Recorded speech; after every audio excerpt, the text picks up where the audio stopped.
by the time Conan tuh meninggal di pelukan Michelle. Yep.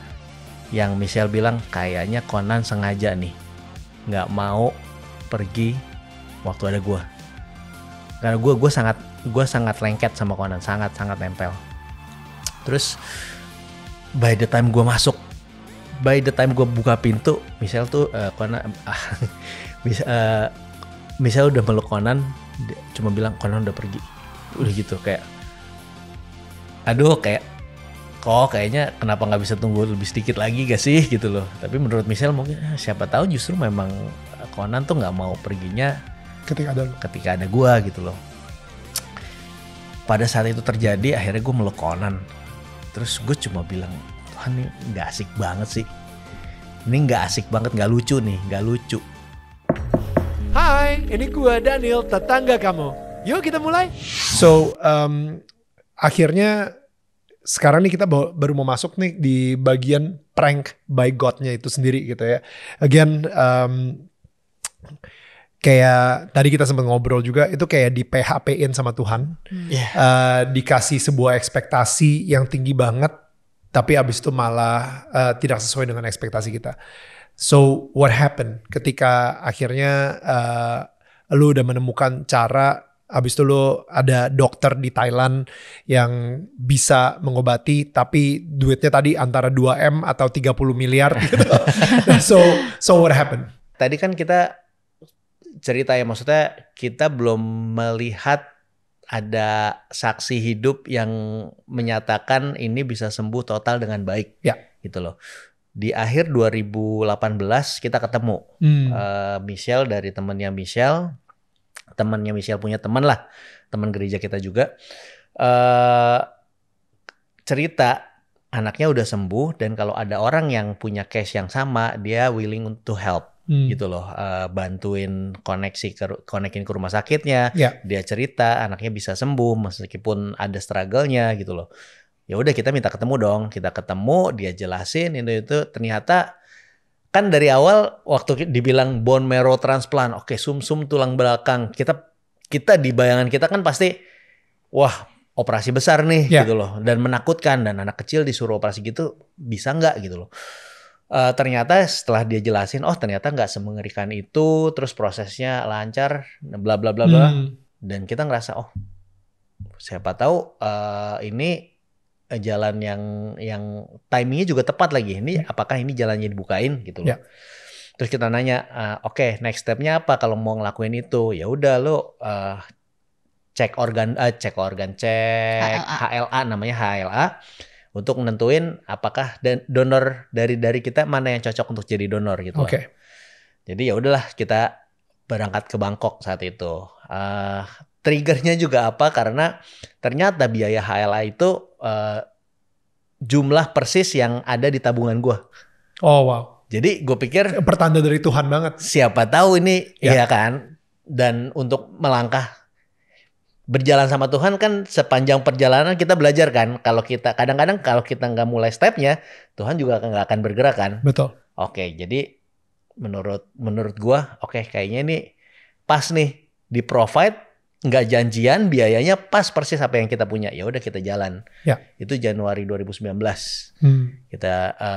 Kita jalan, terus setelah cek hasil udah keluar, rumah sakit nanya dong, kapan mau mulai gitu kan. Nah ya udah kapan mau mulainya ya kapan-kapan karena satu anak 2M kali 2 berarti kita perlu 4M nih 4 miliar. Gitu. Terus waktu terbaik kalau menurut si dokter-dokter ini adalah sebelum 5 tahun. Kenapa? Karena seiring dengan, jadi kalau kita ditransfusi kita kan develop imun system gitu loh.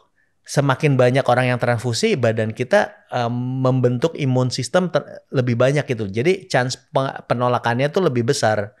Jadi se-early mungkin itu menentukan persentase keberhasilan atau enggak gitu loh. Jadi ya udah berpikirlah saat itu. Nah, jujur aja kita level keluarga menengah yang nggak punya tabungan itu sangat jauh lah di luar jangkauan kami. Si 2 miliar ataupun 4 miliar. Iya. Terus kalau keluarga inti gue ya, bokap, adik-adik gue, kalau dikumpulin pun kayaknya intinya out of reach lah. Dan gue juga nggak mau membebani keluarga gue harus kolekan buat ini sebenarnya, karena kan ini tanggung jawab kita sebenarnya. Nah, akhirnya kita mikir lah gimana caranya, dan rasanya paling mungkin adalah gimana kalau caranya fundraising gitu loh. Fundraising, kita buat awareness, dibantu teman-teman di Cameo juga. Gue mulai ngeplan tuh, planning sepanjang tahun 2019 untuk campaign tentang thalassemia awareness. Dengan tujuan apa? Fundraising untuk dana anak gue gitu kan. Ya udah, planning dibuat udah cukup rapi.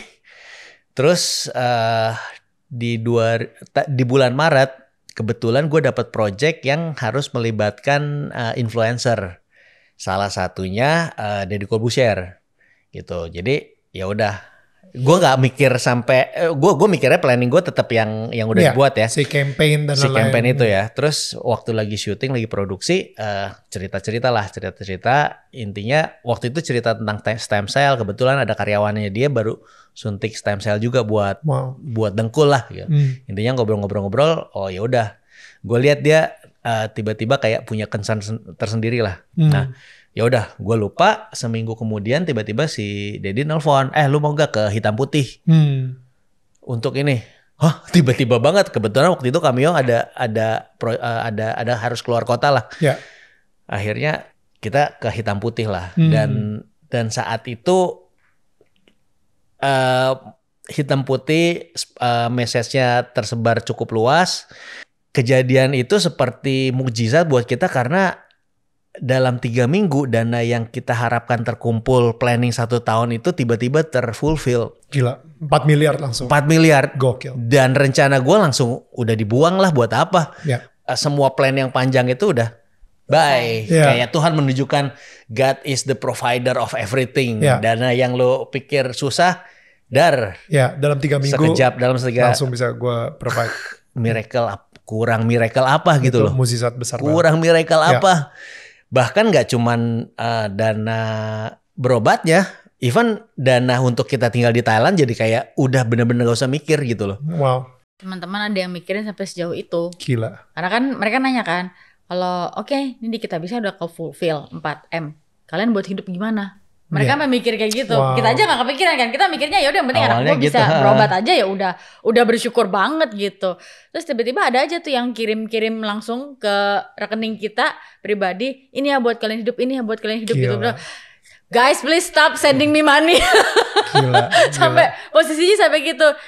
We are more than enough gitu. Udah stop. Kita udah berani stop, please everybody stop. Udah sampai kayak gitu kayak bisa gue balikin aja gak? Ini kita jadi beban malah gitu kan. Dan jadi beban itu aku bilang ke Andri gitu, kayak kalau begini doang kayak gue tuh bener terbeban. Orang ntar ngelihat kita apa gitu loh, kayak dapat duit terus tinggal di Thailand meskipun ini kayak, kalau ini mendingan kita kasih tahu deh ke orang. Misalnya kita bisa kasih tahu di YouTube kalau uang ini memang digunakan untuk seperti ini, gitu loh. Jadi lu bikin kayak vlog gitu. Pertanggungjawaban kita sebagai orang tua dan sebagai orang yang menerima uang dana dengan jumlah yang besar. Ini kita kasih lihat nih, rumah sakitnya kayak gini, memang billingnya tuh seperti ini gitu. Kenapa di sini mahal? Bisa dilihat karena di Indonesia pun nggak ada kayak gitu-gitulah. Makanya kenapa kita nge-vlog gitu akhirnya di rumah sakit. Dan I think at that time itu udah masuk zaman pandemi juga kan?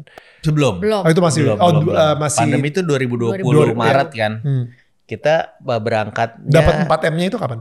2019 April. Bulan April. April 2019. Oke. Sorry, gue pikir di akhir-akhir 2019 gitu. Oke.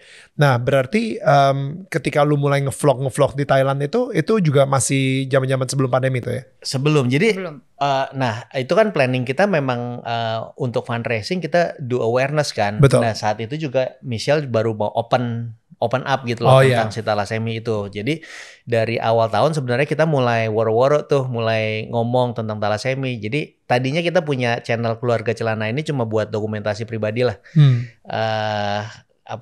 Buat teman-teman keluarga, ya intinya tentang keluarga doang. Jadi kalau gua away kerja di luar, kangen rumah ya gue bisa nonton video gitu loh. Cuma sebatas itu, tapi karena buat awareness kalian, ya udah kita buat channel itu untuk ngomongin tentang thalassemia gitu loh, dan apa yang kita alamin gitu. Dan akhirnya channel itu kita pakai untuk memperlihatkan proses kita tuh seperti apa sih gitu. Ya. Dan gitu. Di proses tersebut sepertinya lo ngasih tahu juga tuh tentang mukjizat Tuhan yang terjadi. Betul. Tentang semuanya lah, pokoknya perjalanannya itu sendiri, perjalanan imannya kalian gitu. Jadi kan. real time. Jadi real time. Kita nggak bisa planning apa-apa, kita nggak tahu di depan kayak apa. Yang kita tahu saat itu mukjizat terjadi. Ya. Thanks God. Ya. Dan itu dan menarik ya kalau misalnya lu baca buku ini juga gitu ya. Di situ ada QR code banyak banget yang lu bisa ngecek juga, lu scan juga, dan habis itu di QR code tersebut apa yang diceritain lu bisa lihat ada buktinya. Ada buktinya. Valid. Ada barbuknya. Valid. Valid jadi semuanya. Nah, akhirnya Conan ke situ dan dokter bilang untuk si 2 miliar ini namanya apa? BMT. Dan tadinya gue nggak percaya sih pas gue ngeliat di buku lu yang tadinya ya udah dok langsung aja dua-duanya biar kelar semuanya. Lu pengen bayar 4M untuk 2 anak ngelakuin BMT. Tapi di situ dokter bilang jangan deh, 1 anak dulu aja. Kayak gitu. And I was like when I read that gue yang kayak thank God. Feeling gue nih karena mereka atlet deh. Feeling gue gitu ya. Atlet tuh kayak gue kalau misalnya udah mulai sesuatu semuanya langsung gue sikat gitu. Iya toh dananya ada gitu loh. Udah fulfill. Dan kayaknya emang ini dari Tuhan banget gitu. Iya kayak confident kita tuh dibangun seakan. Makanya gue tuh tadi lu bilang PHP. Menurut gue prank itu lebih jahat dari PHP. Karena kalau PHP ya ntar lihat aja. Kalau gue bisa tolong gue tolongin. Kalau enggak ya udah gitu kan. Kalau prank kan memang yang menggiring ini udah tahu nih ujungnya seperti itu. Dan kalau nggak digiring ke sini belum tentu dia mau ini. Jadi hey, go away, go that way, go that way. Seakan-akan seperti itu gitu loh. That's the biggest prank. Iya. Nanti kita akan ngomongin soal itu juga gitu ya.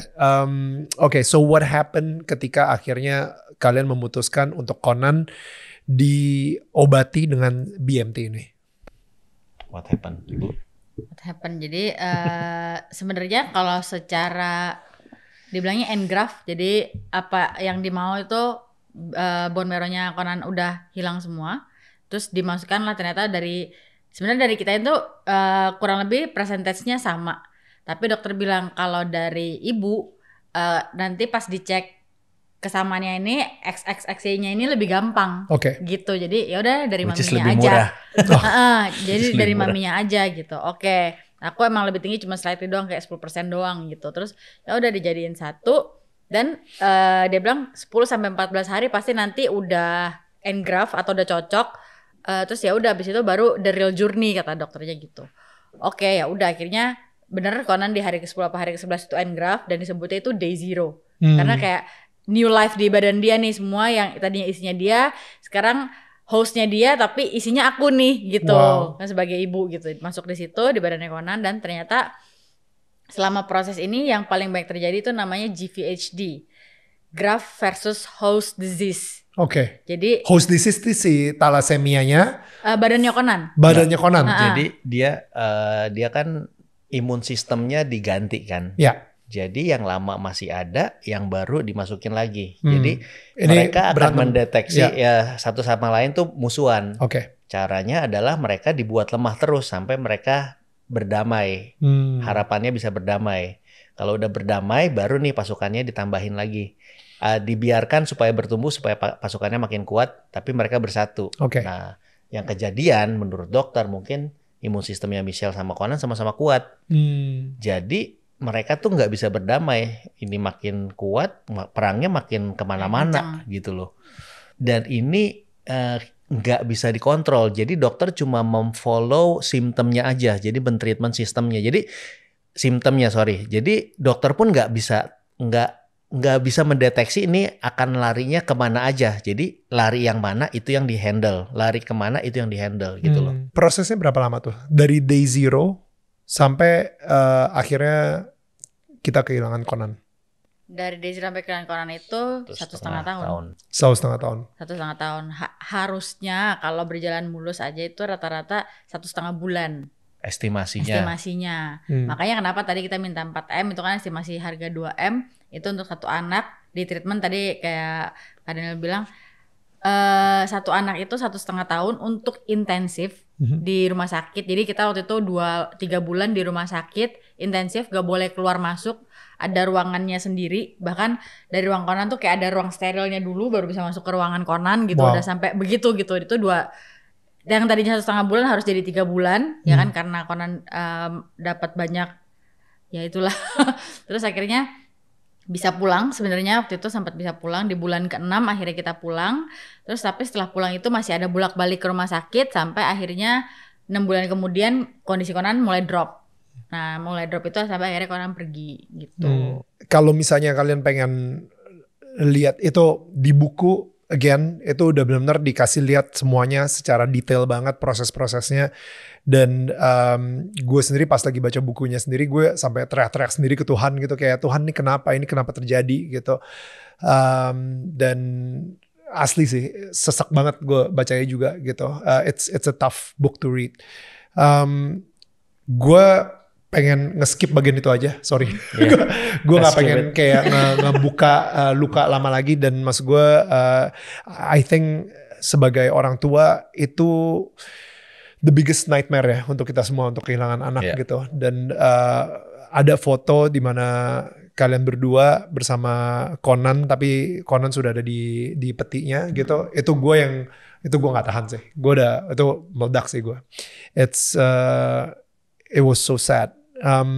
Gua mungkin di sini justru pengen belajar dari kalian dan dari buku yang telah kalian tulis di sini gitu ya. Mungkin ini bisa berguna buat orang-orang yang merasa kehilangan juga, khususnya kehilangan anak gitu, atau kehilangan orang yang kalian sayang juga gitu, untuk menghadapi kehilangan atau rasa berduka. Karena gue ngeliat kalian berdua ini masih functioning banget. Yes, kalian punya anak kedua, Crystalline atau Kiss. Dan sekarang ini lu juga tetap berkarya juga. Lo bahkan menyutradarai sebuah film juga, film layar lebar yang mudah-mudahan keluar tahun depan gitu ya, 2025. Amin. Dan dari Michelle sendiri juga sekarang ini malah mempunyai sebuah excitement baru untuk acting, dan ternyata jadi ARMY BTS gitu selama proses ini terjadi gitu. Gue justru pengen nanya, tadi lu bilang kalau misalnya PHP itu sih gak seberapa, lebih jahat lagi kalau misalnya lu ngeprank. Dalam kata lain, lu ngerasa Tuhan di sini jahat dong. Lu bisa di-prank sama orang yang gak lu kenal buat konten dan menyebalkan, atau kadang-kadang lu di-prank pas lu ulang tahun sama teman. Ngerti kan? Itu dua hal yang berbeda. Yang satu, sialan, apaan sih gue dikerjain cuma buat konten lu. Yang satu lagi, they are my friend. Ya. Gitu loh. Dan gue ngerasa jahat apa enggak, ya jahat, ngerjain. Tapi in a way gue gak akan, setelah selesai prank gue gak akan jadi musuh dia gitu loh. Mungkin gambarannya paling tepat gini. Tuhan tuh gini, kita suami istri yang membuat kita percaya adalah trust yang sudah didepositkan dari pasangan kita kan. Gue harus deposit trust ke dia deposit trust ke gue, sampai itu hubungan kita semakin baik. Nah, gue merasa selama perjalanan hidup gue, Tuhan tuh sudah menaruh deposit. Tapi ada satu kejadian, balik ke pasangan tadi, let's say gue yang selingkuh atau dia selingkuh. Gue ngambil semua deposit itu sehingga dia gak punya deposit trust lagi sama gue gitu kan. Nah, di kasus ini menurut gue, Tuhan udah tahu deposit, dan pas saat ini terjadi, deposit itu diambil, tapi for some reason deposit yang ditaruh dulu itu cukup banyak sehingga masih ada sisanya. Gitu loh. Masih belum habis-habis banget. Jadi kalau dikatakan kecewa apa enggak, gue masih bisa bilang gue gak kecewa. Cuman gue gak ngerti nih, gue masih punya trust. Maksud lo apa sih gitu loh. Ya. By the time Conan tuh meninggal di pelukan Michelle. Ya. Yang Michelle bilang kayaknya Conan sengaja nih nggak mau pergi waktu ada gue. Karena gue sangat lengket sama Conan, sangat nempel. Terus by the time gue buka pintu, Michelle tuh Michelle udah meluk Conan, dia cuma bilang Conan udah pergi. Udah gitu kayak, aduh kayak, kayaknya kenapa nggak bisa tunggu lebih sedikit lagi gak sih gitu loh. Tapi menurut Michelle mungkin siapa tahu justru memang Conan tuh nggak mau perginya ketika ada gue gitu loh. Pada saat itu terjadi, akhirnya gue meluk Conan. Terus gue cuma bilang, Tuhan nih nggak asik banget sih. Ini nggak asik banget, nggak lucu nih, nggak lucu. Gue bilang literally saat itu di hati gue, oke, gue nggak marah. Gue cuma mau lu datang ke sini, lu jelasin maksudnya apa. Ya. Gue nggak marah, gue nggak kecewa. Ini perjalanan udah panjang. History gue sama lu udah terlalu banyak, gue udah terlalu percaya, lu tuh udah terlalu nyata buat gue. Tapi apa yang kejadian ini kok bertolak belakang sekali dengan even janji-janji Tuhan yang tertulis. 2-3 orang berkumpul, minta apa aja. Ini nggak ada. Dan ini bertolak belakang dengan gambaran gue tentang Tuhan. Tapi gue kenal lu terlalu nyata buat gue. Sepanjang perjalanan itu, selama 1,5 tahun, yang nggak bisa didinai adalah ada peace di sini. Ada kedamaian. Ada peace. Gue nggak ngerti kenapa ada peace. Jadi kalau kita punya peace gitu ya, kita bisa menikmati momen, ngerti gak? Kita bisa in the moment, kita bisa. Lu pernah gak sih ngeliat di suatu kondisi lu bisa melihat, oh in the moment kayak, oh ini lagi gini, ini kenapa gue ada di sini. Itu gue ada momen itu ketika Conan mengalami brain seizure. Gue dalam hati bisa bilang, ini suster panik, telepon dokter. Gue bisa ngeliat, gue bisa bilang ke diri gue sendiri, hey, di saat ini harusnya gue lebih panik dari ini nih.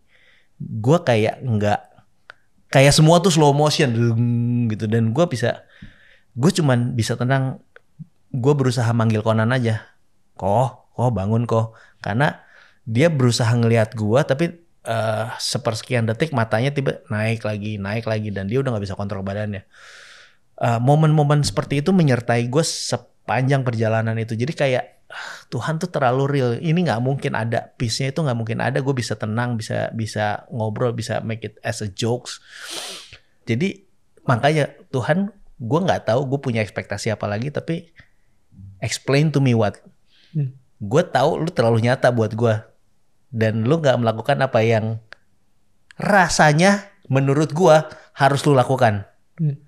So kalau ada reason lain, please come, gitu loh. But Tuhan diam. Sampai sekarang? Ini udah 3 tahun ya? Udah 3 tahun. Mungkin Tuhan menjawab dengan hal yang lain. Apa yang aku bayangkan punya suami gitu, cowok idaman nih gak ada semua. Gitu. Jadi waktu kejadian ini makin intens, jadi makin kayak semua yang gue mau nggak ada. Terus kayak gue berjuang sendiri, merelakan semua sendiri. Dia juga nggak appreciate gue. Udahlah, udahan aja deh, capek gitu loh. Kok gue bisa hidup sendiri dan BTS? Iya, capek gitu kan. Aku nggak bayangin, gila. Ini kalau gue karena keegoisan gue ninggalin Andri, apa jadinya nih anak? Nah, aku mikirnya gitu. Si Kristal gitu. Jadi ya udah, aku berusaha mencari alasan lagi untuk tetap setia.